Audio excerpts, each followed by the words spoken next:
Hello students, I am Dr. B. Satyanarayana, Junior Lecturer in MLT, Government Junior College, Science, Karimnagar. Today, we will discuss a topic from the anatomy, physiology. The topic is 7. The topic is bones and joints. Bones అంటే ఎముకలు మరియు joints అంటే కీళ్ళు. The human skeleton is the internal framework of the human body. It is composed of around 270 bones at birth. This total decreases to around 206 bones by adulthood. After some bones get fused together. మానవ అస్థిపంజరం మానవ శరీరం యొక్క అంతర్గత చట్రం. ఇది పుట్టినప్పుడు లేదా శిశువు జన్మించినప్పుడు సుమారుగా 270 ఎముకలతో కూడి ఉంటుంది. కొన్ని ఎముకలు కలిసిపోయిన తర్వాత ఈ మొత్తం యుక్త వయసులో 206 ఎముకలకు తగ్గుతుంది. అంటే ప్రౌఢ దశలో లేదా యుక్త వయస్కులలో 206 ఎముకలు శరీరంలో ఉంటాయి. Osteology. The study which deals about the bones is called as osteology. Osteology అంటే ఎముకలను గురించి అధ్యయనం చేయు శాస్త్రాన్ని ఆస్టియాలజీ అంటారు. సో మన శరీరంలో 206 ఎముకలు ఉన్నాయి. ఈ ఎముకల యొక్క అమరిక, వాటికి అతికి ఉండేటటువంటి కండరాలు, వాటి యొక్క సర్ఫేసెస్ మరియు అవి శరీరంలో ఎక్కడ ఉన్నాయి, సో ఈ మొదలగు విషయాలను గురించి మనం తెలుసుకునేటటువంటి శాస్త్రాన్ని ఆస్టియాలజీ అని పిలవడం జరుగుతుంది. Then coming to the another one is functions of the skeletal system. Coming to the first one is the skeletal system is giving support and protection to the soft tissues and vital organs. It is giving attachment to muscles and assisting in body movements. It helps in the formation of blood cells in the red bone marrow. It helps in storage of mineral salts like calcium and phosphorus. So అస్థిపంజర వ్యవస్థ యొక్క విధులు. Skeletal system అంటే అస్థిపంజర వ్యవస్థ అంటారు. దీన్నే మనము ఎముకల గూడు అని కూడా పిలవడం జరుగుతుంది. సో ఈ అస్థిపంజర వ్యవస్థ మన శరీరంలో ఎట్లాంటి విధులను నిర్వహిస్తుంది, ఏం పనులు చేస్తుంది అని కనుక మనం పరిశీలించినట్లయితే, మృత కణజాలాలకు మరియు ముఖ్యమైన అవయవాలకు మద్దతు మరియు రక్షణనివ్వడం. సో మన శరీరంలో ఎన్నో మృదు కణజాలాలు ఉన్నాయి. అవే కాకుండా కొన్ని ముఖ్యమైన అవయవాలైనటువంటి మెదడు, మూత్రపిండాలు, కాలేయము, ఊపిరితిత్తులు మొదలగు ముఖ్యమైన అవయవాలకి రక్షణను కల్పించడమే ఈ అస్థిపంజర వ్యవస్థ యొక్క ముఖ్య ఉద్దేశం. ఇదే కాకుండా శరీరంలో ఉన్నటువంటి కండరాలకు అటాచ్మెంట్ ఇవ్వడము మరియు శరీరం యొక్క కదలికలకు సహాయము చేయడం. ఇదే కాకుండా బోన్ మ్యారో లేదా ఎముక మజ్జ లేదా దీన్ని ఎముక మూలుగా అంటారు. ఈ ఎముక మూలుగలో ఎర్ర రక్త కణాలు, తెల్ల రక్త కణాలు, రక్త ఫలికికలు మొదలైనటువంటి రక్త కణాల యొక్క నిర్మాణంలో ఈ ఎముక లేదా అస్థిపంజర వ్యవస్థ సహకరిస్తుంది. ఇవే కాకుండా కాల్షియం, ఫాస్ఫరస్ లాంటి ఖనిజ లవణాలను నిల్వ చేయడానికి కూడా ఈ అస్థిపంజర వ్యవస్థ సహకరిస్తుంది. Then coming to the another one is classification of bones. The bones of the skeleton are classified according to their shape and formation into 5 types. Those are long bones, short bones, flat bones, irregular bones, sesamoid bones. So ఈ మన శరీరంలో ఉన్నటువంటి 206 ఎముకలను వర్గీకరించడం జరిగింది. So మరి ఆ వర్గీకరణ దేని ఆధారంగా జరిగిందంటే అవి శరీరంలో ఉన్నటువంటి ఈ ఎముకలు యొక్క ఆకారము మరియు అవి ఏర్పడే విధానాన్ని ఆధారం చేసుకొని శరీరంలో ఉన్నటువంటి ఈ 206 ఎముకలను 5 రకాలుగా వర్గీకరణ చేయడం జరిగింది. అవి ఏమిటంటే పొడవైన ఎముకలు, పొట్టి ఎముకలు, చదును ఎముకలు, సక్రమంగా లేని లేదా వక్రమాకార ఎముకలు మరియు సెసమాయిడ్ ఎముకలుగా వర్గీకరణ చేయడం జరిగింది. Coming to the first one, long bones. These are found principally in the limbs,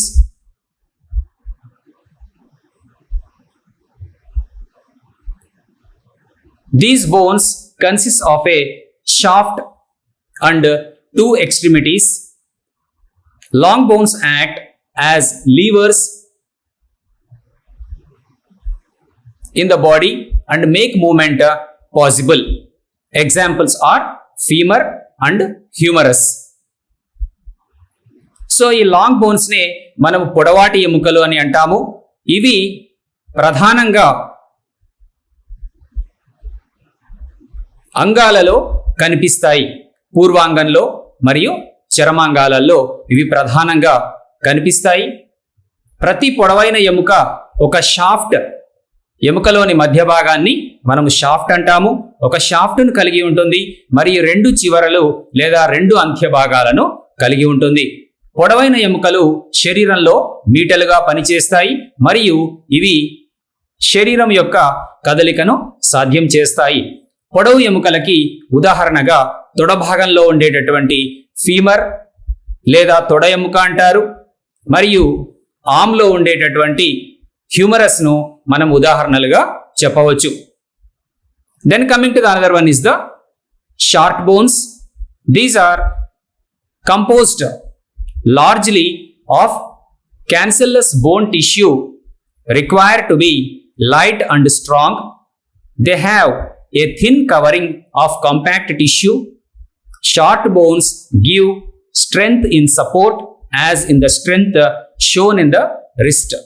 Example, carpal bones and tarsal bones. ఈ షార్ట్ బోన్స్నే మనము పొట్టి ఎముకలు అని కూడా పిలుస్తాము. ఇవి ఎక్కువగా క్యాన్సల్లస్ ఎముక కణజాలంతో తయారు చేయబడతాయి. ఎందుకంటే ఇవి అతి తేలికగా మరియు బలంగా ఉండాలి. అవి కాంపాక్ట్ కణజాలం యొక్క సన్నని కవరింగ్ కలిగి ఉంటాయి. చిన్న ఎముకలు మణికట్టులో చూపిన బలం వలె మద్దతులో బలాన్ని ఇస్తాయి. ఉదాహరణకి హ్యాండ్ లేదా చేతిలో ఉండేటటువంటి కార్పల్ బోన్స్ మరియు ఫూట్ పాదంలో ఉండేటటువంటి టార్సల్ బోన్స్ లేదా టార్సల్ ఎముకలను మనం ఉదాహరణలుగా చెప్పవచ్చు. Coming to the third type of bone is called as flat bones. It consists of 2 layers of dense bone tissue with an intervening layer of spongy tissue, spongy bone. These are found where protection is needed. Example, skull bones, ribs, innominate bone and scapula. మన వర్గీకరణలో 3వ ఎముకలైనటువంటి flat bones, వాటినే మనము చదును ఎముకలు అంటారు. ఇవి దట్టమైన ఎముక కణజాలం యొక్క 2 పొరలను మెత్తటి ఎముక యొక్క మధ్య పొరతో కలిగి ఉంటాయి. రక్షణ అవసరమయ్యే చోట ఇవి ఎక్కువగా కనిపిస్తాయి. ఉదాహరణకి పుర్రె ఎముకలు, పక్కటెముకలు మరియు అంశఫలకము ఎముకలను మనము చదును ఎముకలకి ఉదాహరణలుగా చెప్పవచ్చు. Then coming to the fourth type of bones is called as irregular bones. These are irregular in shape. Example, vertebrae and some of the bones of the face.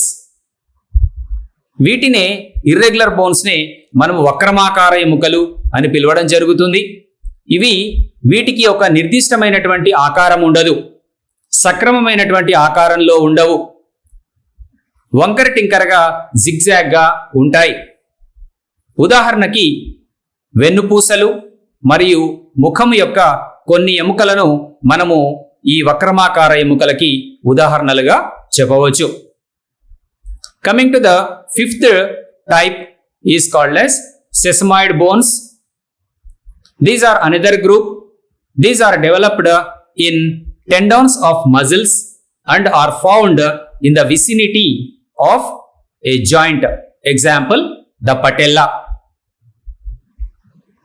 ఐదవ రకము సెస్మాయిడ్ ఎముకలు అంటారు. ఇవి మరొక సమూహము. ఇవి కండరాల స్నాయువులలో అభివృద్ధి చెందుతాయి మరియు కీళ్ళ సమీపంలో కనిపిస్తాయి. ఉదాహరణకి పటెల్లా లేదా మోకాలి చిప్ప లేదా మోకాలు కుడుక అని దీన్నే పిలవడం జరుగుతుంది. సో ఈ పటెల్లా ఎముకని మనం సెస్మాయిడ్ ఎముకలకి ఉదాహరణలుగా చెప్పవచ్చు. ఈ విధంగా మన శరీరంలో ఉన్నటువంటి 206 ఎముకలని 5 రకాలుగా వర్గీకరణ చేయడం జరిగింది. పొడవు ఎముకలు, పొట్టి ఎముకలు, చదును ఎముకలు, వక్రమాకార ఎముకలు మరియు సెస్మాయిడ్ ఎముకలుగా వర్గీకరణ చేశారు. Coming to the divisions of skeleton, అస్థిపంజరం యొక్క విభాగాలు. There are 206 bones are present in the adult human being. It is mainly divided into two principal divisions. Those are axial skeleton, second one appendicular skeleton.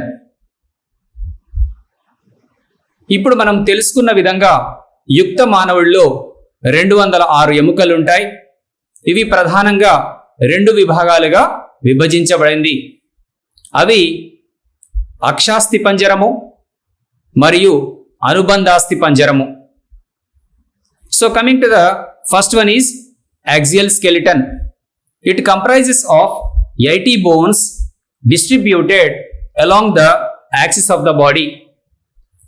The skull, vertebral column, sternum and ribs constitute the axial skeleton.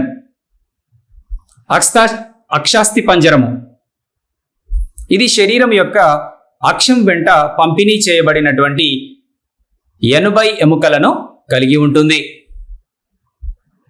పుర్రె, వెన్నెముక, ఉరోస్థి మరియు పక్కటెముకలు అక్షాస్థిపంజరంగా ఏర్పడతాయి.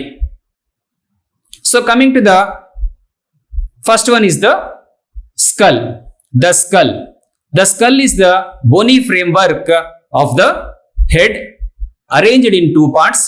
The cranium consists of 8 bones and the facial skeleton of 14 bones.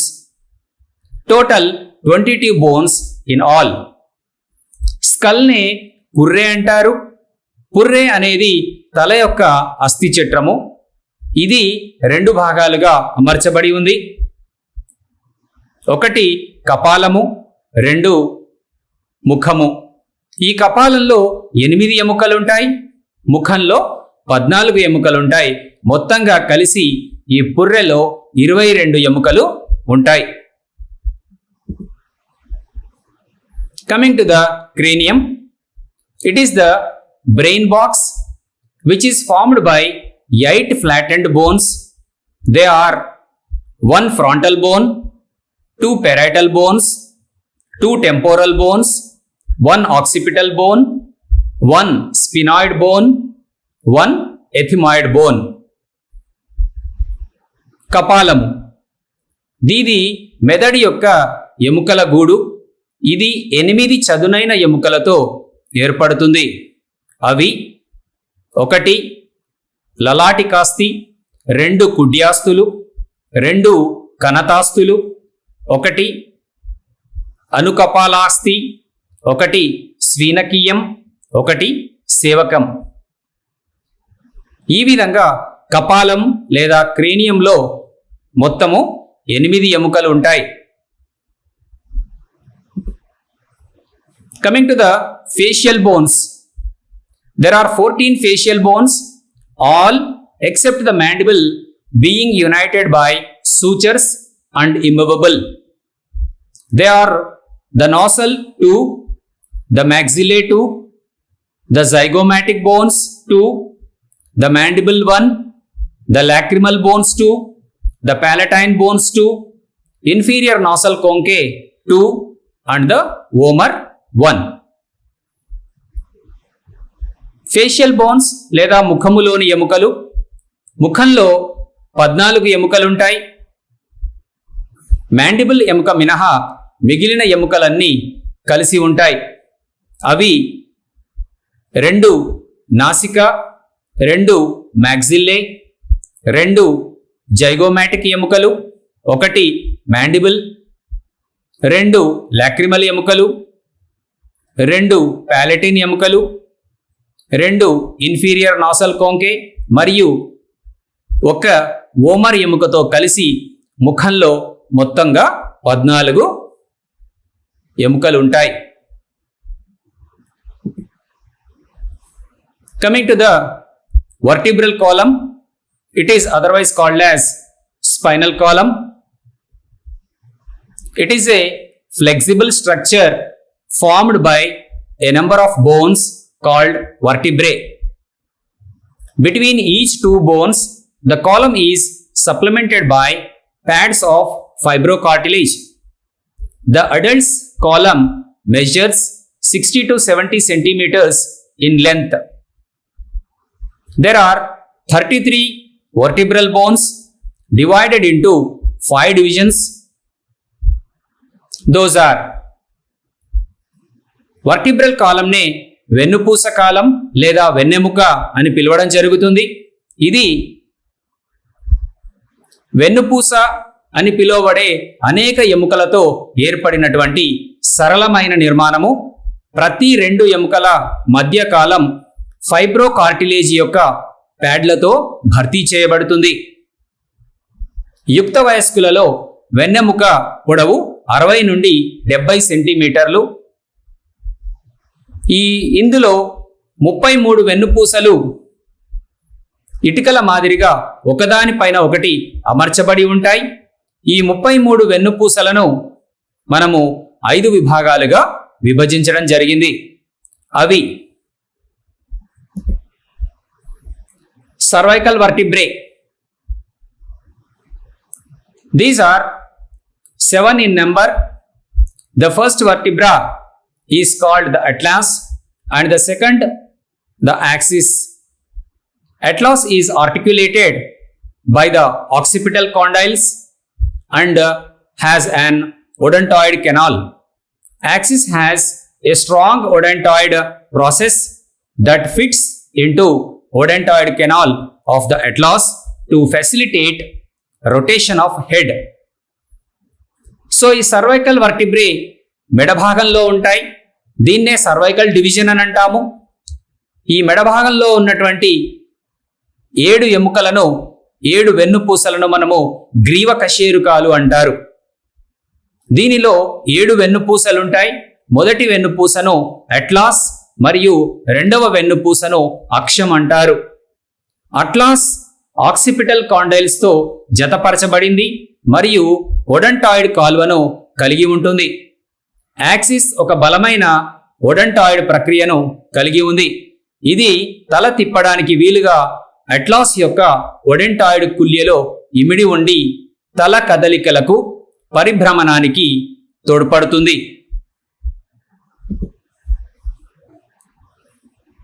Coming to the second division is called as thoracic division. The vertebrae are called as thoracic vertebrae. Thoracic vertebrae. Thoracic region consists of 12 vertebrae. The heads of ribs, namely capitulum and tuberculum, articulate with the articular facets of the thoracic vertebrae. ఈ thoracic vertebrae ఛాతీ భాగంలో లేదా chest భాగంలో ఉంటాయి. ఈ ఛాతీ భాగంలో ఉన్నటువంటి వెన్నుపూసలను మనము ఉరహ్ కశేరుకలు అని పిలవడం జరుగుతుంది. ఈ ఉరహ్ ప్రాంతంలో 12 వెన్నుపూసలు ఉంటాయి. పక్కటెముకల తలలు మరియు ట్యూబర్క్యులం ఉరకశేరుకల యొక్క కీలు కోణాలతో అతికించబడతాయి. Coming to the third division is called as lumbar division. The vertebrae which are present in the lumbar region are 5 in number. These are the largest and strongest free vertebrae. They provide surface for the attachment of the large back muscles. ఈ నడుం భాగంలో ఉన్నటువంటి వెన్నుపూసలను మనం కటి కశేరుకాలు లేదా lumbar vertebrae అని పిలవడం జరుగుతుంది. ఈ భాగాన్ని మనము లంబార్ డివిజన్ అని పిలుస్తాము. దీనిలో 5 వెన్నుపూసలు ఉంటాయి.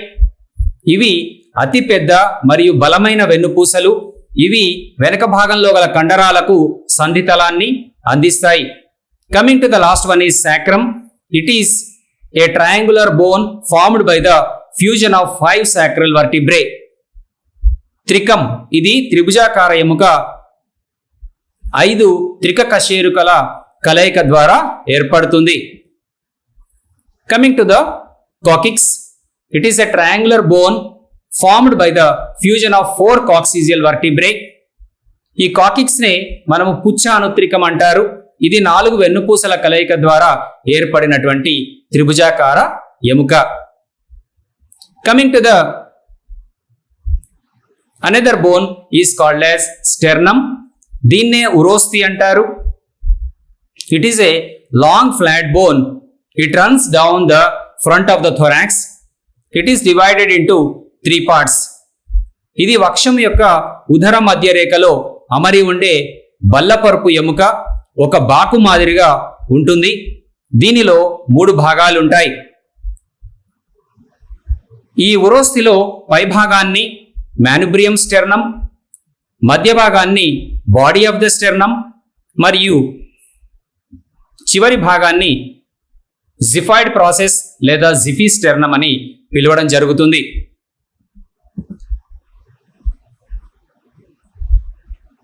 Coming to the another one is ribs. వీటినే పరుషుకలు లేదా పక్కటెముకలు అని పిలవడం జరుగుతుంది. ఛాతీ భాగంలో there are 12 pairs of ribs. They are attached anteriorly to the sternum and posteriorly to the vertebral column, forming thoracic cage. They are of 3 types. A. True ribs. B. False ribs. C. Floating ribs. ఈ పక్కటెముకలు లేదా పరుషుకలు 12 జతలుగా ఉంటాయి. కుడి పక్కన 12, ఎడమ పక్కన 12, మొత్తంగా 24 లేదా 12 జతలుగా ఉంటాయి. ఇవి ఉరోస్థి ఎముకకు ముందు భాగము మరియు వెన్నెముకకు వెనుక భాగంలో అతికి ఉండి ఉర పంజరాన్ని ఏర్పరుస్తాయి. ఈ పక్కటెముకలను 3 రకాలుగా వర్గీకరణ చేయడం జరిగింది. అందులో మొదటిది నిజమైన పక్కటెముకలు. అవి 1 నుండి 7 వరకు ఉన్నటువంటి పక్కటెముకలను నిజమైన పక్కటెముకలు లేదా ట్రూ రిబ్స్ అని పిలవడం జరుగుతుంది. వీటిని ట్రూ రిబ్స్ అని ఎందుకు అంటున్నామంటే ముందు భాగంలో డైరెక్ట్గా స్టెర్నంతోని అతికించబడి వెనక భాగంలో వెన్నెముకకు అతికించబడి ఉంటాయి కాబట్టి వీటిని ట్రూ రిబ్స్ అని పిలుస్తున్నాము. రెండవ రకమైనటువంటి పక్కటెముకలను మనము ఫాల్స్ రిబ్స్ అంటాము. వాటిని మిథ్యా పక్కటెముకలు లేదా తప్పుడు పక్కటెముకలుగా పిలవడం జరుగుతుంది. ఇవి 8 నుండి 10 వరకు 8, 9, 10 ఈ 3 జతల పక్కటెముకలను మనము మిథ్యా పక్కటెముకలు అంటారు. మరి వీటిని మిథ్యా పక్కటెముకలు అని ఎందుకు పిలవాల్సి వస్తుందంటే వెనుక భాగంలో పోస్టీరియర్గా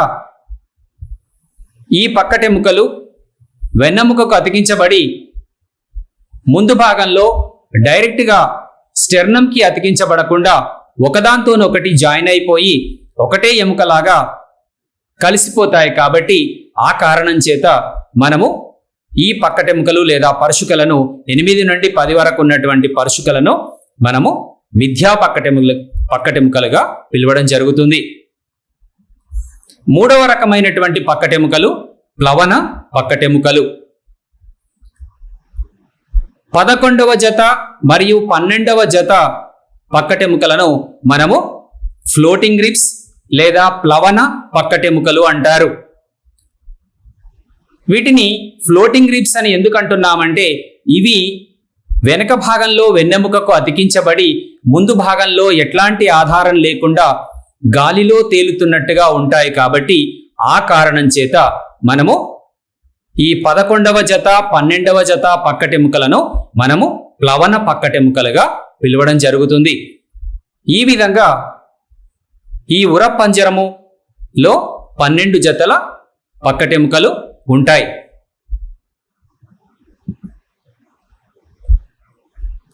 Coming to the important questions of this topic. First one is, what is osteology?